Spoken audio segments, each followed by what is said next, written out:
everything that happens to you, good or bad, originates with a single thought. This is actually out of that book. I printed this. This is an awesome little section. I wanted to read this to you. Everything that happens to you, good or bad, originates with a single thought. Neuroscientists can now demonstrate that every thought sends electrical and chemical signals throughout your brain, ultimately affecting each cell in your body. Thoughts can influence your sleep, your digestion, your pulse, the chemical makeup of your blood, and all other bodily functions. The secret conversations you hold in the privacy of your own mind are shaping your destiny little by little. With every thought that races through your mind, you are continually reinventing yourself and your future. Research indicates that the average person thinks approximately 50,000 thoughts per day. This is either good or bad news because every thought moves you either towards your God-given potential or away from it. No thoughts are neutral. Whatever you direct your mind to think about will ultimately be revealed for everyone to see. Whatever you direct your mind to think about will ultimately be revealed for everyone to see. So whatever your life condition is right now, that's the revealing of what you've been thinking. No, it's not. I don't want to be where I'm at. Doesn't matter. It's what you're thinking about that's got you there. Period. Not your mom's thinking about you, your dad's thinking about you, your wife's thinking about you. You're thinking. Remind yourself with a smile, my thoughts are showing. That's why I said when I look at your faces and you have this negative looking face, like you just can't wait to get out of here, right? Your thoughts are showing, all right? See, you have two options. By your manner of thinking, you can draw out the best in yourself and others, or you can draw out the worst. By your manner of thinking, you can draw out the best in yourself and others, or you can draw out the worst. What you persistently think eventually, but inevitably crystallize into the words you speak and then the things you do. See, I know when all I have to do is spend about 15, 20 minutes with them, talk to them, ask them some questions, see what they talk about. I could tell what you're thinking about in less than half an hour and why you are where you are. Well, the words you say, the things you do, the things you focus on, the things you talk about. I start hearing you talking about what's wrong with a thing and why you can't and why this is tough and all that. No wonder you're struggling. Or I hear you thinking about, man, I had a tough appointment, but man, I'm going to get this down. I'm going to be better. This is incredible. Things are great, right? I love getting messages from Jose Daniels, or you should hear the message he sent me. This kid, you're not making a lot of money right now, right? But his thinking is so damn good. It's unbelievable, right, Kurt? You've spent a little time with him, right? Great thinking, all right? I'm going to put him on the spot. I think if he keeps doing what he's doing, he's going to be a star. Why? Because he's better than you, smarter than you? No, he just thinks really good. You think I'm going to pay a lot of attention to him? Hell yeah. Because he actually does what I tell him to do. Really unusual, okay? Every thought you have shifts your life in a particular direction, sometimes in a minor way or sometimes in a major way. Every individual thought matters. Unfortunately, approximately 90% of the thoughts you have today are repeats from yesterday and the day before. This is the primary reason why affecting permanent positive life improvement tends to be met with such stiff resistance in most people. Right thinking, or I said right thinking, not positive thinking. Right thinking is a choice you have to make for yourself for the rest of your life, right? Not for the 90-day blitz, for the rest of your life. If you are committed, you can select your thoughts and thereby shape your life here on earth into something spectacular. The alternative is to give up this freedom and live a life of mediocrity dominated by uncertainty and suspense. This may sound harsh at first, but I know the truth and I suspect you do as well. So what are some of the thoughts? I just wanted to share because I want to drive this point home really graphically for you. And you've heard this before, but it's worth repeating because the way you think about things always affects your behavior. I'm going to go one by one over a few things that you see when new people get started. And this is something you should share with a new person when they're getting started. This is what you should share this information with them because it will help them to think about what they're thinking about as they're getting started in Primerica so they know what the right thinking is, okay? Because a lot of people don't know what the right thinking is. because they've been operating off wrong thinking for so long. It's ingrained in them. So they're going to have to be around somebody that has the right thing, that exposes them to the right thing and makes them more aware of the way they're thinking. Okay. Limiting thoughts versus unlimited thoughts. Okay. So this is the title of this little section here. Limiting thoughts versus unlimited thoughts. This is one way of thinking. This is what sometimes when people start, they go, I'm not sure I can do this. You ever have anybody that said that to you, right? I'm not sure I can do this. This is another way to look at this same thing. If others like me have done it, I don't see any reason I can't if I apply myself. That's the way I thought. Mike, isn't that the way you thought? That's what I thought. So what? One thought is going to do what? If you say, I'm not sure I can do this, what's your behavior going to be? What is your action going to be? It's going to be limited, right? But if you say, if others like me have done it, I can't see any reason I can't apply myself, what are you more likely to do? Act correctly, right? So the thinking precedes the action every time. Next one. I'm afraid of talking to my friends and family. Anybody ever say that or show you that? Happens all the time, right? Versus, my friends and family really need to see and hear about this incredible information. It can potentially change their lives. That's what I thought about when I saw Primerica. I didn't go, oh, what are they going to think about me? I don't want to talk to my friends and family because they're going to think I'm just trying to sell them something. I didn't think that. I thought, this is amazing information. I can show them how to get debt free. I can show them how to retire 5 or 10 years sooner. I can show them how to, make more money. I can show them how to change your life. I mean, man, I've got to show this to them. That's what I thought about.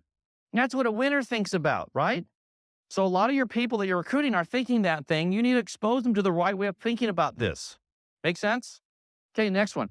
I'm shy and not very good at talking to people. Ever talk to somebody? Oh, I'm just kind of shy. I don't feel comfortable talking to people, right? A lot of people think that. I felt that way in the beginning, right? Versus, once I learn how it all works and what to say and do, this will be easy for me. This will get easier once I learn what to do, right? That's a different way of doing it. So if you have that thought, your action is going to be different. And if you think that, right, you're shy and you can't talk to people. How about people might think I'm just trying to sell them something or make money on them? You ever hear that? I'm telling you, a lot of people you recruit feel that way. I guarantee it, man. If they're thinking that, are they going to be really aggressive at setting appointments? Of course not. They're going to be really avoiding that. A lot of why you can't get people off to a fast start is they're worried about this. How about this way of looking at it? Once people see clearly what we do and how it can dramatically help them, they'll be grateful I called them and met with them. Is that a different way of thinking about that? So if you're thinking that before you call people, you're going to be much more apt to call people. That's a better way of thinking about this, okay? Because the way you think determines your action.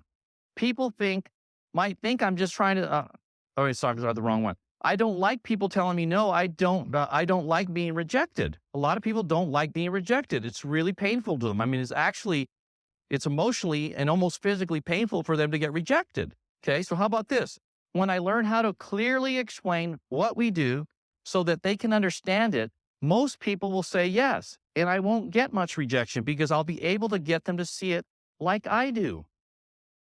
That's the way I thought about it, right? Once I get them to understand it, I'm good at this. If I can get them to see it, like if everybody saw Primerica the way you saw it through your eyes, had your point of view, would they be more likely to join and be a client or less likely?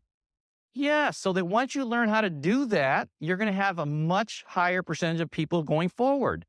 So your ability to be able to get people to see it like you see it is critical. The more clear you are, the better you're going to do, all right? It's that simple. How about this? I'm not good at taking tests. You ever recruit people who are afraid of the test, right?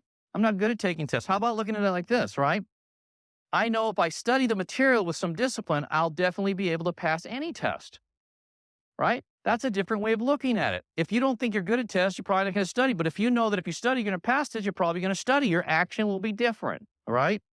No one is interested in taking care of their finances. Seems like nobody cares about their finances. Seems like nobody wants to get better, right? How about this? Most people, when they see how simple and doable becoming financial free is, they'll want to do it, right? Once they see it. Haven't you noticed that people were resistant, but once you sat down with them, they actually saw what we did. They just all of a sudden, their whole tonality about the whole experience changed. Anybody have experienced that yet? Okay. So then that's the way you should be thinking about this. Right now, they don't see that. They don't know what we really do. They don't understand it. They think it's something that it's not. I need to make sure they understand it, right? Just the same thing when like people think it's a pyramid or think it's one of those things or it's Amway or whatever, right? A lot of you get like, oh, if they're thinking that, oh, what are they thinking about me? They think I'm in a pyramid. Oh my God, what will happen? Right? How about when somebody says that to me, I go, wow, you obviously don't really understand how this works. Do you understand how the real estate business works? Where you have a broker and agents and the overrides and all that, right? That's the way our business works. It works the same way. Is there something wrong with the real estate business? Would you be embarrassed about being involved in the real estate business? Then why would you be embarrassed about being in this? It works the same way. But it's a lot better business because we don't have the ups and downs that the real estate business experiences, right? Have you noticed the real estate business right now is completely in the tank? How's our business? I just read you the numbers. We did like $3 million in premium, $52 million in loans. Our business is rocking right now. Okay? We don't have the problem how about the mortgage business right now? How good is that? It sucks right now, right? I mean, everybody's shutting down their businesses. The mortgage business is horrible right now, but our mortgage business is exploding. We don't experience the things that other businesses experience. We don't have the ups and downs. Now, the reason people have ups and downs in Primerica because their thinking goes up and down, not because the business is up and down, right? Because there's always people kicking butt. You just saw those FYI young guys, right? What are they doing? They struggling right now? Are they depressed? Were they talking about what's wrong with everything? How bad things were? Like the Democrats do, right? No. They're talking about how awesome things are, where they're going, and they're going to make $1 million a year by the time they're 30, and that's what they're talking about. They're not talking about what's wrong with everything. There's a clue in that. Big clue in that. Okay? How about, I'm afraid of public speaking. You know, when first time I public spoke, right? You've heard me tell this story. The first time I public spoke, there's probably, I don't know how many people in here, 100 people or whatever, right? There was I spoke to a fast start that was about this big right here, like 60 people, 65 people, I think it was. Okay. 65 people. I was terrible. You know, I was terrible. We started that meeting and I had a 5 or 10 minute talk. You know how we do these 5-minute talks for the guys? That's what I did. I had a little short, little 5 minute, 10 minutes, right? So I have my talk all written out because I've never spoken in front of a group before and I'm scared to death, right? I'm nervous, really, really nervous, right? And I invited 12 people, 12 couples, 12 of my friends to the meeting. It's the first time I ever tried to recruit anybody. Okay. I invited 12 people to come and I was going to speak. You got to come. I bought everybody lunch afterwards, right? So they come, right? They came for the lunch. They come, husband and wives. I had both of them there, right? I said, you got to bring your wife, you know? So they come and I speak and I'm going, we all know that 20% of the people do 80% of the business. Oh, I'm sorry. I lost my place. My explosive, and this is what I'm doing, right? I'm talking, I'm so nervous. My eye here is twitching like this, right? And I'm sweating I'm completely drenched, soaked wet, right? And my lips sweating like crazy. I'm doing this, right? And I'm nervous. I mean, I'm really nervous. And I get down and everybody like claps like, oh my God, what a disaster.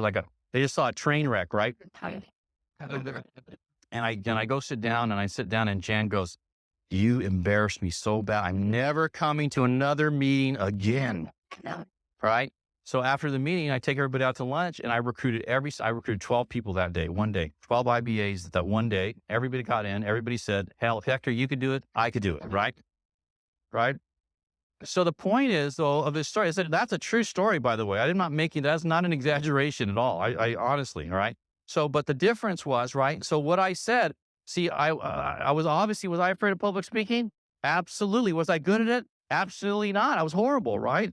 But what I thought is when I become really confident with the material and know what I'm talking about, I'll be able to talk to anyone. That's what I thought.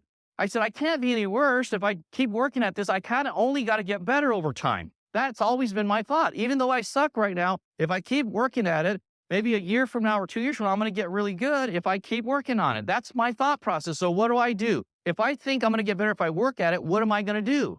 I'm going to work at it. But if I think I'm terrible at it, I'm afraid of it, it's horrible, I can't do it, what am I going to do? I'm going to avoid it.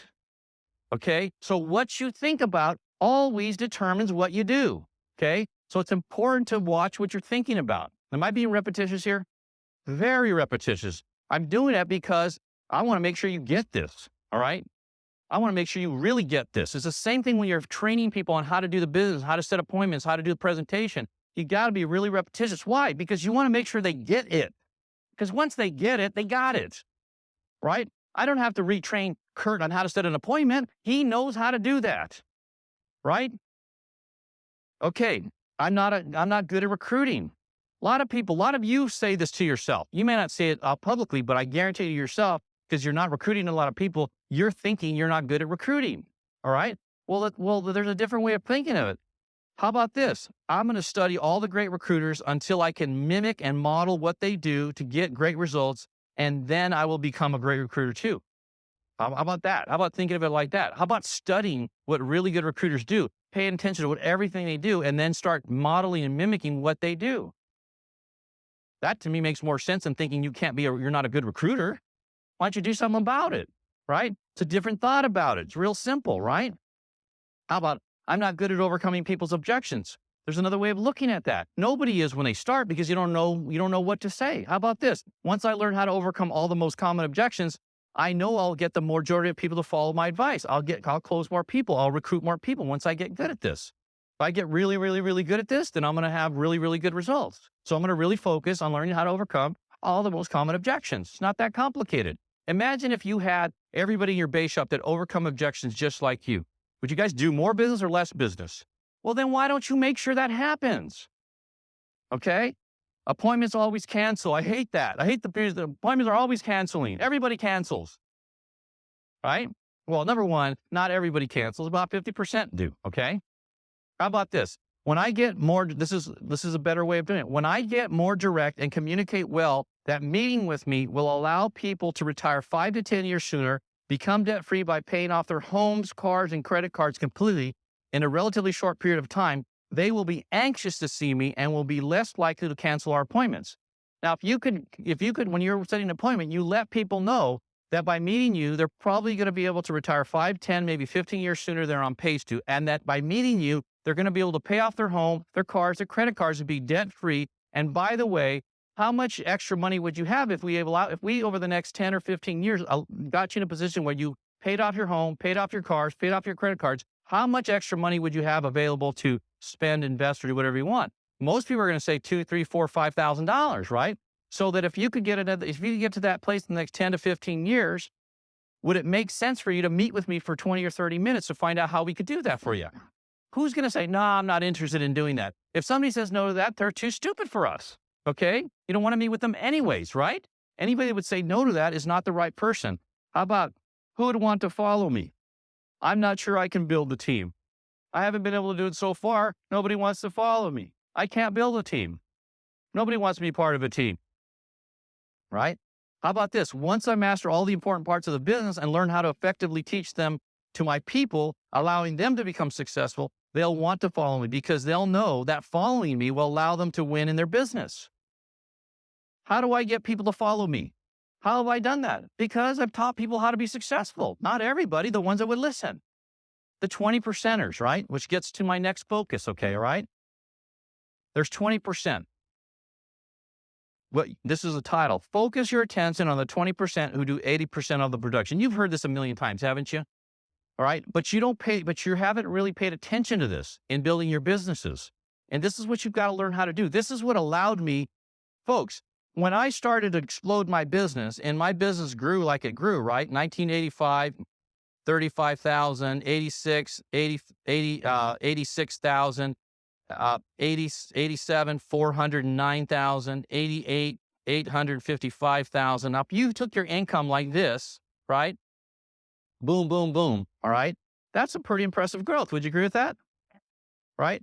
Especially today, this number would be 3 million today with our numbers that we have today. If we would go back in time and we had loans and all the stuff we have today, the amount of volume I was doing, I would have made $3 million in my 5th year in Primerica.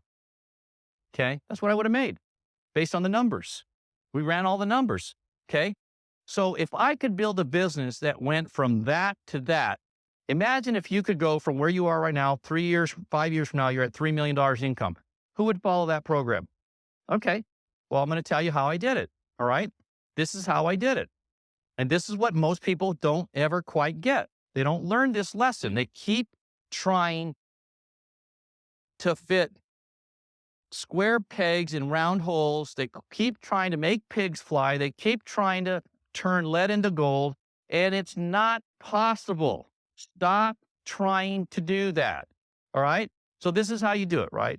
Number one, we all know that 20% of the people do 80% of the business, but we unwittingly give 80% of our attention to the 80% who only do 20% of the business, hoping we can get them to change who they are.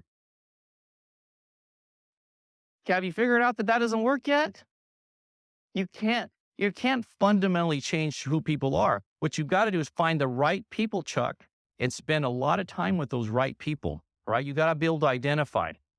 My explosive growth began when I recognized the reality that I couldn't get people who were not motivated to change who they are. That's when I took off. I figured out I'm working like crazy with these people who have no ability, no credibility, no talent, no willingness to do the work, and I'm trying to get them to be successful. And I was doing that in the beginning. I was trying to get people that just didn't want to do it, wouldn't do it, to do it. Has anybody tried to do that yet? You liars, all of you have, okay? Okay, well, you've got to figure this out. I figured it out. It took me about the end of my second year when I figured that out. And I didn't figure it out right away because I did a lot what a lot of you do, trying to push and prod and cajole and motivate and get people to do stuff, right?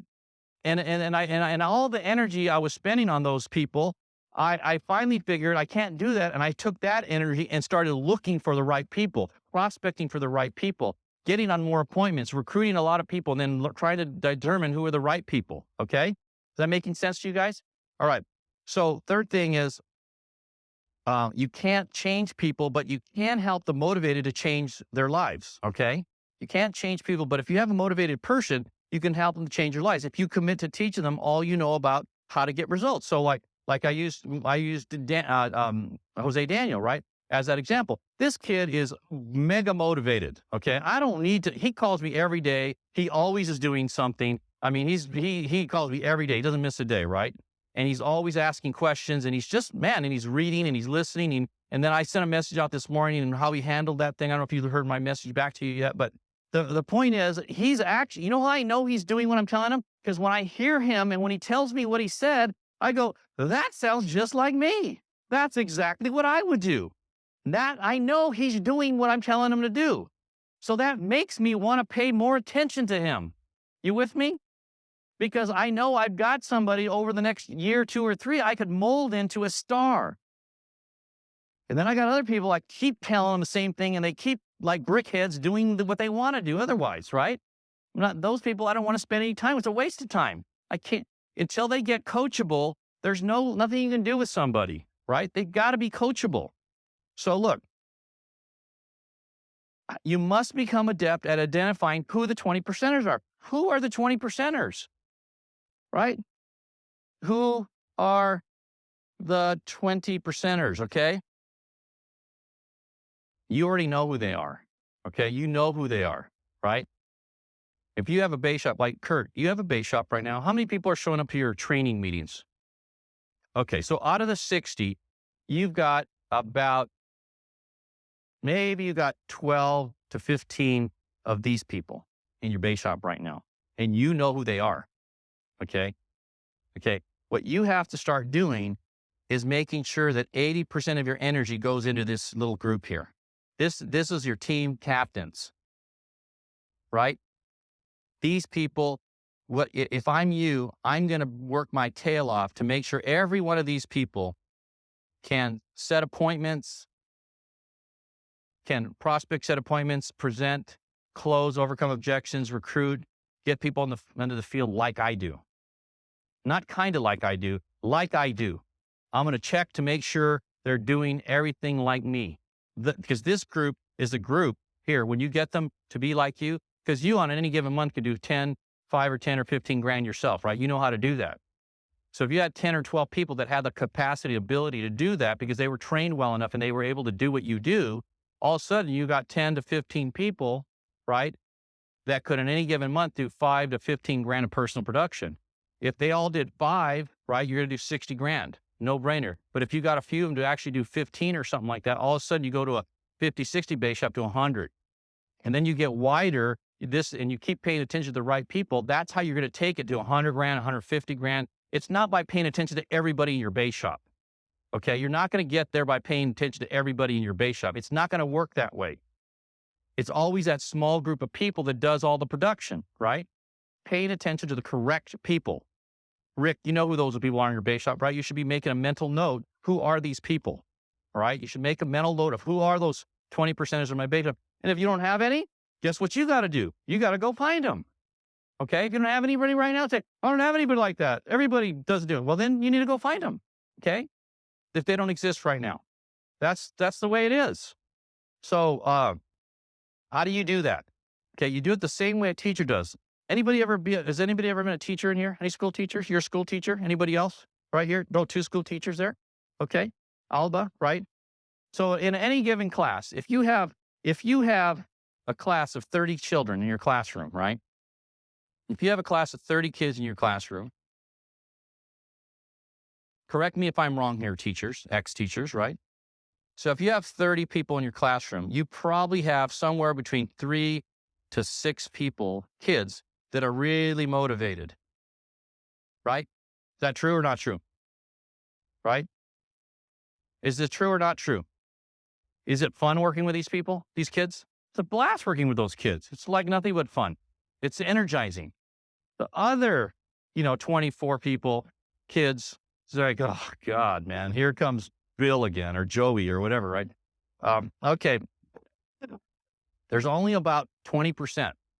Unless you're like in a private school where, the parents are super involved, you may have a higher percentage. Okay. But in a public school, that's the numbers. All right. Okay. Different in a private school. You can't compare that. So what do these kids have in common?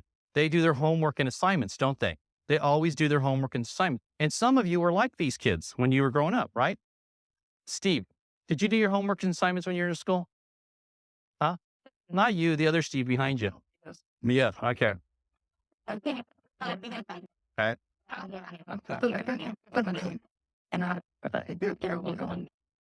Right? There's some of you that did that. All right. There's a few of you that really, really paid attention in school. Okay. They don't miss school, do they? For them to miss school, they don't want to miss school. They want to be at school because they don't want to miss their assignments. They don't want to get behind. The real motivated students want to go to school. They're the ones that have the perfect attendance too, right? They ask lots of questions. The really motivated kids in the class, I know. Hey, Mrs. Smith, they're always raising their hands, right? They do extra credit work. If there's a chance to do extra credit work, they're doing the extra credit work. They, in fact, will go to the teacher and say, what do I need to do to get an A? What do I need to do to get an A? That's what the really motivated students do, right? They go to this teacher and they go, I want to get an A. What do I need to do to get an A? They'll find out what they need to do to get an A, right? They have great attitudes, right? They love being there. They're not like watching the clock, right? And they work harder than all the rest of the kids. Don't the best students work harder than all the rest of the kids? Isn't that what you want in a Primerica recruit right there? Huh? It's the same thing, right? You look at it, you look at what they're doing. It's all you have to do, Kurt, is watch what they do. Do they do what you tell them to do? Do they listen to the tapes? Do they master the stuff? Do they overcome the objections? Do they listen to the LaMarque system? Do they do all the other stuff you ask them to do? Do they miss meetings? Do they ask lots of questions? Do they do extra work? Do they do more? Do they have great attitudes? Do they work harder than all the rest of the kids in your little base shop? See that, Lynn? Okay. So then when you find those ones, there is no amount of time that's too much time to spend with them. Those are the ones you meet at 5 o'clock in the morning to work with, 11 o'clock at night, Sunday afternoon. Whatever you need to do, you spend time with them and you make sure they can do everything like you do. Those people will pay off. Those are your RVPs. Those will be your RVPs. That's your team captains. That's your A team. That's the team that's going to be RVPs. And they're the ones that are going to bring all the right people into your base shop too. They're the ones that are going to attract all the right people. So you don't have all these, people with third eyes and all that, right in your base shop. Okay. Okay. So the next thing is what you must do is identify them. And when you do, make sure you pay close attention to them, communicate with them daily. Make sure you're the loudest voice in their ear. Okay. That they hear. They're always hearing from you. They're hearing from you all the time. Pay lots of attention to them. right? They need to become your best buddy, even if you don't really like them that much. I mean, in other words, sometimes you'll have people like that in your base shop that their personality doesn't jive with your personality, right? I don't care. They're still my best friend. Okay. Even if we don't connect on the personality thing, because to find those people is where all the work is in Primerica. And when you find them, you don't want to do something stupid like say, well, our personalities don't jive. I don't know if I want to spend a lot of time. Look, you need to spend time with them. You don't have to live with them and sleep with them. You just need to work with them and build them and coach them. You with me? Okay. Remind them what they need to do to succeed. You got to constantly remind them and make sure they're doing it. Meet with them regularly, either one-on-one or small groups with the other 20%ers. So you should have actually little meetings with your 20%ers. It's apart from the rest of your base shop, so they don't get affected by the other people. You with me? And you need to let them know you guys are special. I'm spending time with you because you're special. I told Jose that, you know why I call you Jose? I told him, because you do what I say. You want to know something? If you weren't doing what I was telling you to do, there's no way I'd be calling you right now. I would not spend any time with you. I would not call you back. I would not spend time with you because you're not doing what I'm telling you to do. The reason I want to spend time with you is because, and the minute you stop doing what I was telling you to do, we're done. Did I not tell you that the other day? Yeah. Right? Because see, Kurt, somebody like you, you are the ghost. You have all the answers. You're the guy that can help them become superstars. Okay. So as soon as they're not doing what you're asking them to do, then they don't deserve your time. They don't deserve time because see, you've got to look at it like this, right? This is what I was telling this kid that picked me up. I hope I have this in here somewhere. Probably have it right here. I said, look, you got to look at it like this. All right. So your time, right? Most people don't look like their time like it's valuable. They don't see themselves as being valuable. You don't see yourself as being valuable. Okay. If you've been doing this and you know what you're doing, you're valuable. Okay. If you know what you're doing and you can teach other people how to be successful, your time is really valuable.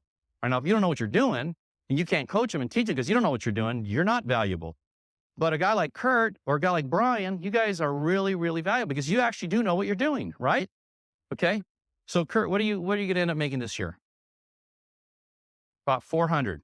Okay. Okay. So that's $33,000 a month. Okay. So if you break that down and divide it by 4, what's that work out to? So it's about $8,000 a week, right? Okay. And how many hours a week are you actually in front of people? Okay. So 30. So you divide 30 into 8, right? So what does that work out to? About $250 an hour, give or take. That's about what you are worth right now. That's what your time's worth. You with me? Okay. So you got to break it down. All of you should do this. Okay. So every time you spend an hour with somebody, all right, $250, $300. See this $300 right here? It's like lighting a match to it. Like if I lit a match to this right now, how would that make you feel? You'd go, wait, I'll take it. What are you doing? Right? But it's like you taking a match and lighting $300. When you spend 1 hour with somebody, you might as well light $300 and burn it. So if every time you spend an hour with somebody, you know that you're blowing or investing, right? Because you're doing one or the other, depending on who you're with. If you're with 80%, you're blowing $300. If you're with the 20%, you're investing $300, right? Because when you invest $300, you expect to get a return. And when you blow it, there's nothing, correct? So if you got $300 on the table, when you sit down with somebody, you got to go, look, see this right here? The next hour with me, this is what this is worth. So if you're not going to do what I'm telling you to do, right, I'm not going to be giving you $300. Okay? I'm not doing it. So you need to promise me, you need to show me through your efforts, through your action, that you're worth $300 an hour to me. That seem cold? Not cold. Smart is what it is. Because all of a sudden, now, if you start looking at every hour is $300, are you going to be more selective about who you spend your hours with? Huh? A lot more selective, right? For you to spend an hour with me right now is like about $5,000. Probably more than that. Because I don't work more than 20 hours a week at the most, okay? Even with the Go Soul and all the other stuff. I probably work 20 hours a week and I make about, $100,000 a week almost. Okay? That's about 5 grand, right? That's what my time's worth. So for me to come here, I'm 2 hours with you. Some of you are like, oh God, when's this going to be over? I'm giving you $10,000 this morning. Each one of you 10 grand. So I'm giving you more than that because we started at 9 and we're going to be done, a little before noon, but that's what I'm giving you. Okay.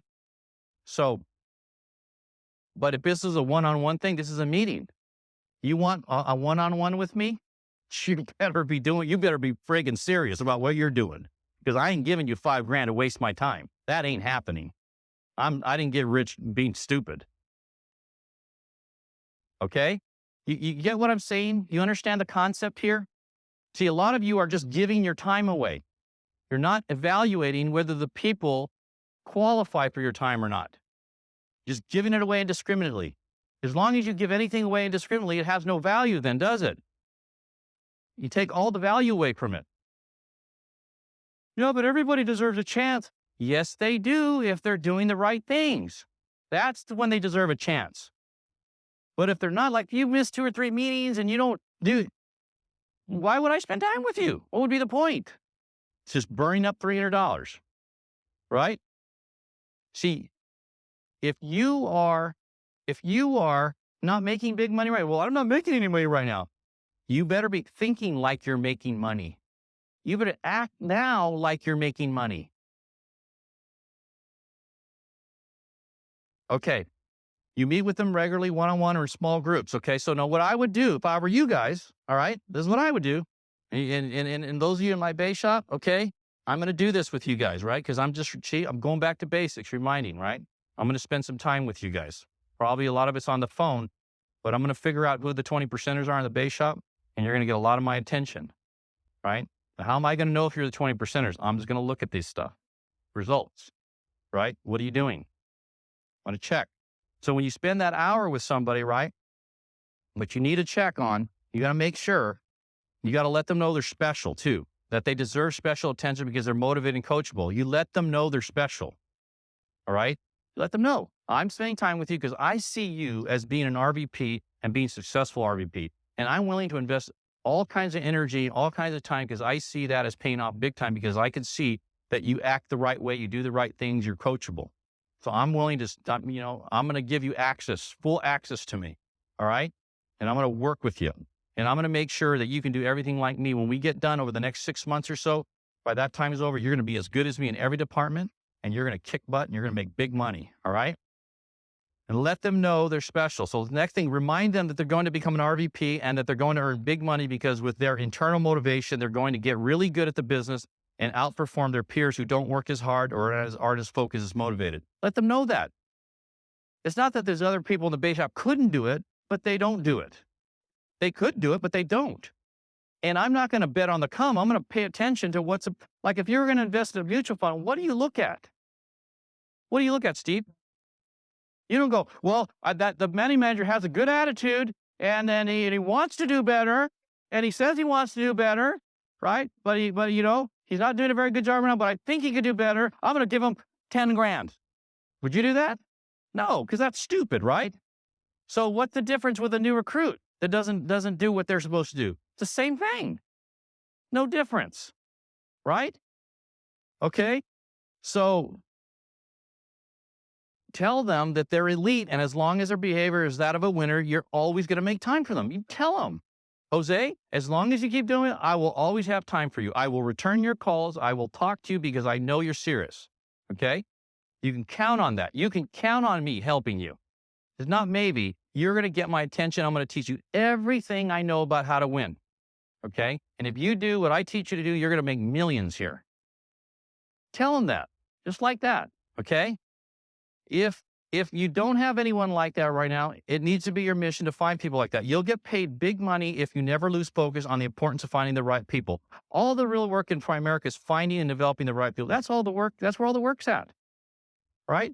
I make big money because I got Rick Susie, Chris Howard, George Verdugo, McCrummen, Barry Anderson. I've got some good people, right? I've got some pretty good. As a matter of fact, you know what my average first made last year?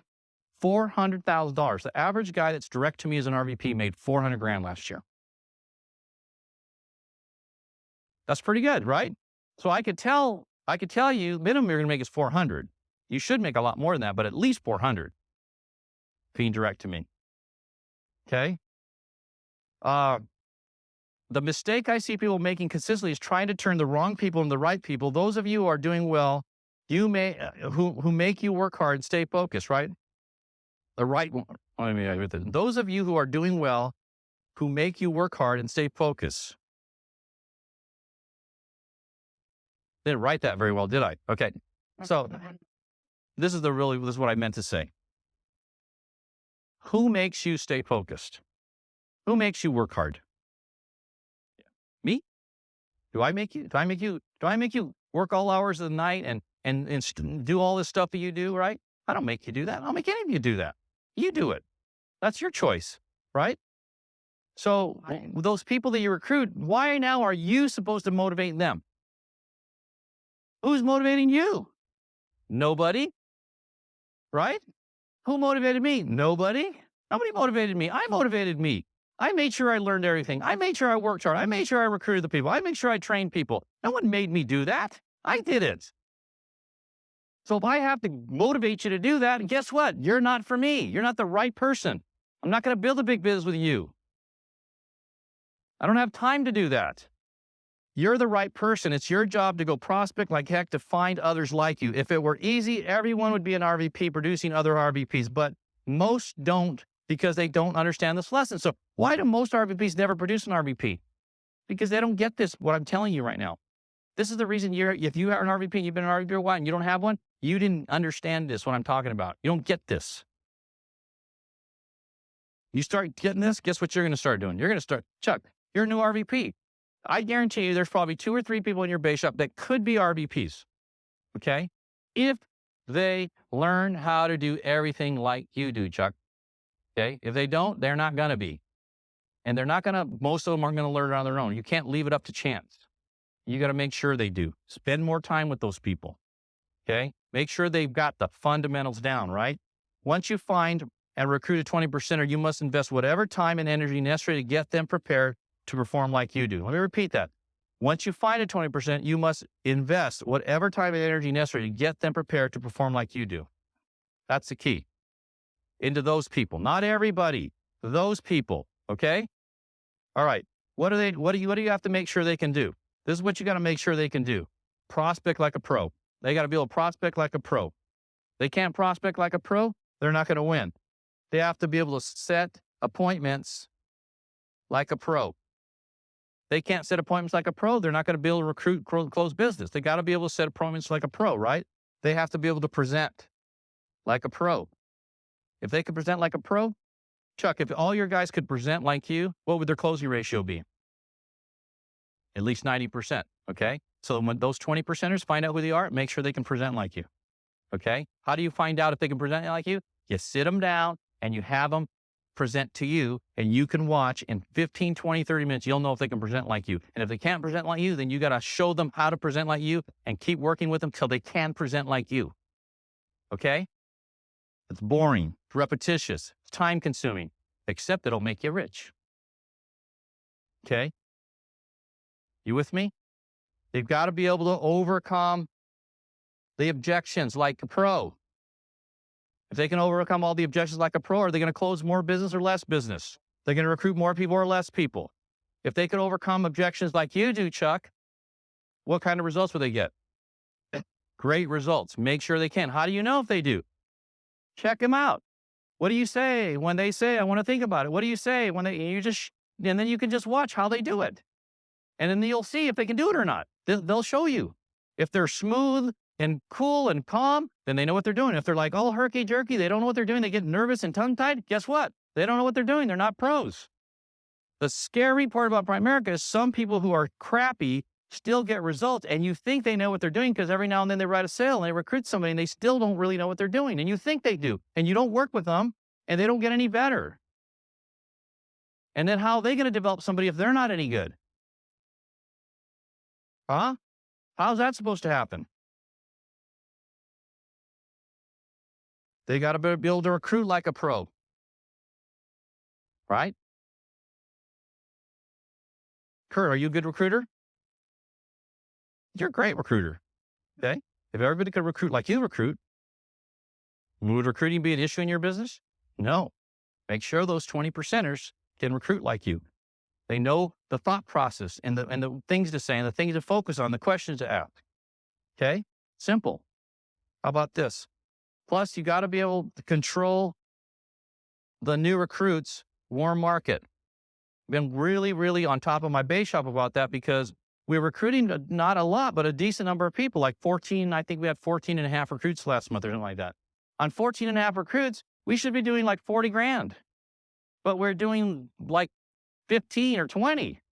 Why is that? Because they're not controlling the new warm market.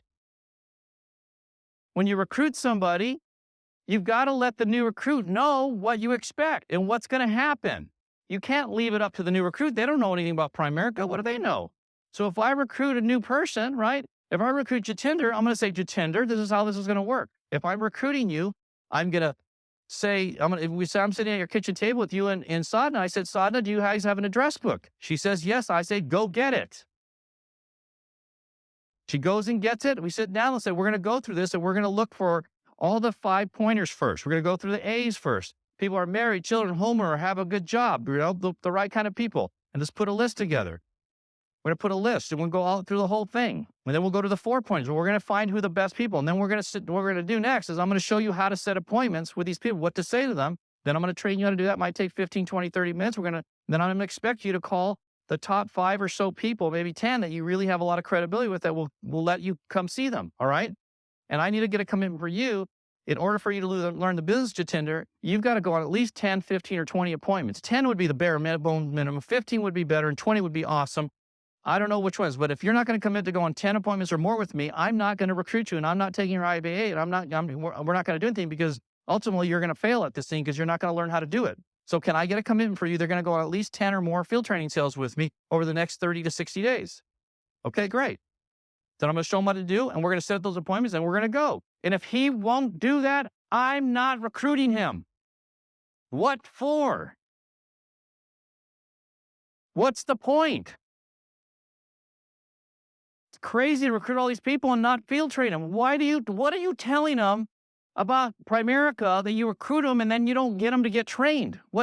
How are they supposed to learn how to do it? How are they supposed to? You're feeding a bunch of lines of crap if you don't tell them what they have to do and show them what they need to do. Imagine you get recruited into a company and they just let you do whatever you want to do at that company. Is that going to happen? Any good company, are they just going to let you do whatever you want to do? You get recruited by Microsoft and then you go up to work and then you say, okay, just do whatever you want to do. This is what I think you should do, but whatever you want to do is fine. What kind of company would you have on your hands?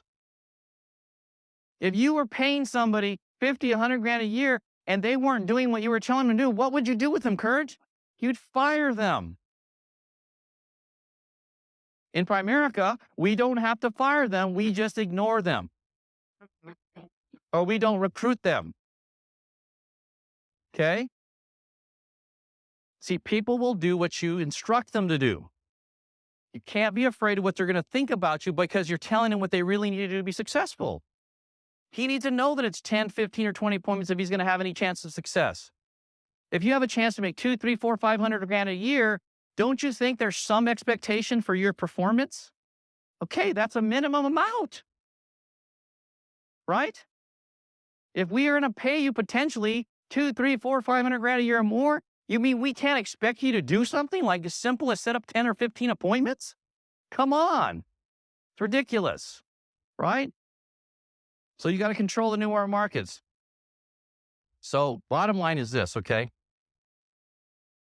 If you don't teach people to control a new recruit to warm market, they will spend enormous amounts of time getting little to no results. The easiest way to get this is to get a warm market list, get them to commit to setting and getting on 10 or 20 appointments, get properly trained is if they will not commit to this, what's the point of recruiting them? I just said this, I want to make sure I read this to you. They have virtually no chance of succeeding unless they get properly field trained. You all know this instinctively, but you don't make this a requirement. All right. You know this instinctively. You know what I'm saying is true, and still you fight it. Okay. You need to stop fighting that. All right. And then what you do next is you repeat the process. And that's all there is to Primerica. There's nothing more to Primerica. Kurt, if you could get everybody to just do those things, what would happen? Oh my God, your business would explode. Get those key people and keep recruiting, because you got to go through a large number of people to find 20 percenters. I'd rather be recruiting 30 or 40 people a month and have 6 or 8 or 10, 20 percenters every month that recruit 5 and have 1. You with me? I want more raw material. And then you say, how am I going to deal with all those people? Believe me, if you focus on the 20%, you have plenty of time to train all these people. Plenty of time. Okay? Plenty of time. Okay, guys. That's it. I don't know what else to tell you guys. We'll see you next month. All right?